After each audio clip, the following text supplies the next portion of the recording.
नमस्कार, मार्केट संवाद में आपका स्वागत है।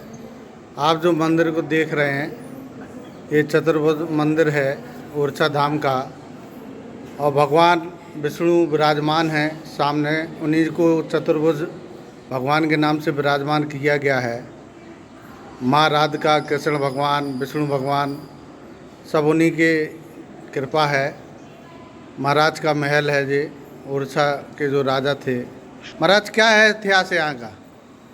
ये सर यहाँ का राजा मधुकर साय, रानी कुंवर गणेशीबाई, उनके पुत्र राजा वीर सिंह के पुत्र जुझार सिंह हरदौल।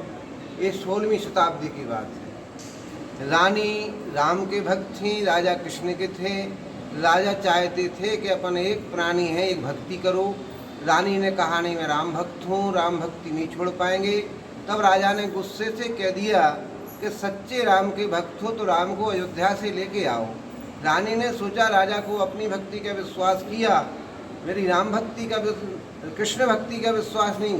तब रानी ने राजा के सामने एक प्रतिज्ञा करती हैं कि सच्चे राम के भक्त होंगे तो राम को अयोध्या से लेके आएंगे, ना तो सरजू मैया मैं प्राण त्याग दूंगा, मैं आपके नगर में वापस नहीं आएंगी। जब रानी अयोध्या जी पहुंची, सरजू मैया किनारे तपस्या करने लगी। तपस्या करते करते कुछ समय बीत गया। जब भगवान नहीं मिले तो रानी सरजू मैया में प्राण त्यागने के लिए कूदी, तो भगवान बाल रूप में उनकी गोद में आए। उनसे कहा, रानी आपको दर्शन मिले, अपने घर वापस लौटो। उनने की नहीं, हम आपको लेके जाएंगे वरना वापस नहीं आएंगे। तो भगवान ने कहा, जैसी प्रतिज्ञा से आप आए उसी प्रतिज्ञा से मैं चलूँगा। उन्होंने कहा, आप बोलो, हम स्वीकार करेंगे। उन्होंने कहा, पुख नक्षत्र में चलेंगे, जहाँ बैठ जाएंगे वहाँ से उठेंगे नहीं, जहाँ जाएंगे वहाँ राम राज्य रहेगा, आपके राजा का राज नहीं रहेगा। दिन में रहेंगे ओरछा, शयन करेंगे अयोध्या। ये सारी शर्तें मंजूर करके जब भगवान आने के लिए तैयार हुए तो रानी ने राजा को सूचना भेजी कि आप मंदिर बनवाएं, भगवान आने के लिए तैयार हैं। तब राजा को एक अहंकार हो गया कि मैं ऐसा मंदिर बनवाएं कि भगवान के उठत बैठत दर्शन करेंगे। देखिए आप वो झरोका देखें, अपने महल से राजा देखना चाहते थे। तो भगवान तो 3 लोक के अंतरामी, भगवान ने सोचा मैं अयोध्या से चल रहा हूँ, राजा अपने महल से देखेंगे। भगवान ने ऐसा चलना शुरू किया कि ये मंदिर पूरा कंप्लीट नहीं हो पाया, बहुत तेजी से काम चल रहा था। तो रानी ने सोचा रसोई शुद्ध होती है, तो रानी ने कुछ समय के लिए रसोई में राम जी को विराजमान कर दिया। कुछ समय बाद ये मंदिर पूरा हुआ। रानी ने उठाने का प्रयास किया तो भगवान फिर रसोई से नहीं उठे।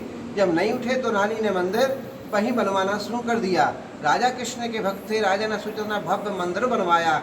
एक राज्य में 2 राजा नहीं रहेंगे, राम राजा कृष्ण राजा।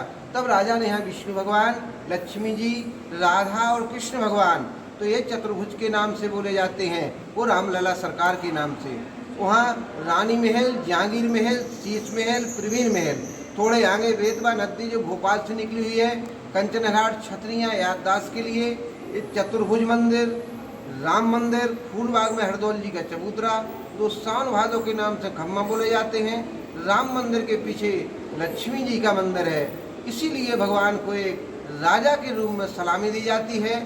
4 सलामी दी जाती हैं, अन्य किसी राजा को यहाँ सलामी दी जाती हैं। ये सर यहाँ का इतिहास है।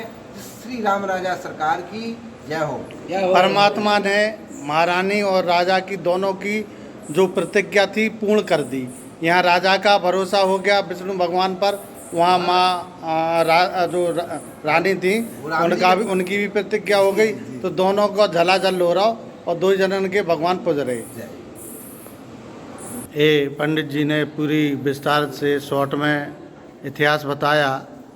यही इतिहास है, यही वो मंदिर है भगवान विष्णु का, सामने देख रहे होंगे, चतुर्भुज के नाम से प्रसिद्ध है ओरछा धाम में।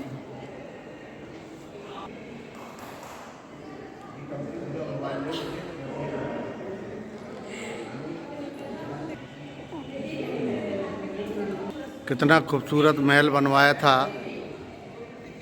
ओरछा के राजा ने। यहीं पर भगवान राम को बैठना था, जैसा कि पंडित जी ने पूरा बता दिया। उसका किराया हो जाता है। अब जैसे अपन कुंडी डालने के लिए होल करेंगे उसको, तो अभी समझ में आ गया तो फट सकता है। मार्केट संवाद की रिपोर्ट ओरछा।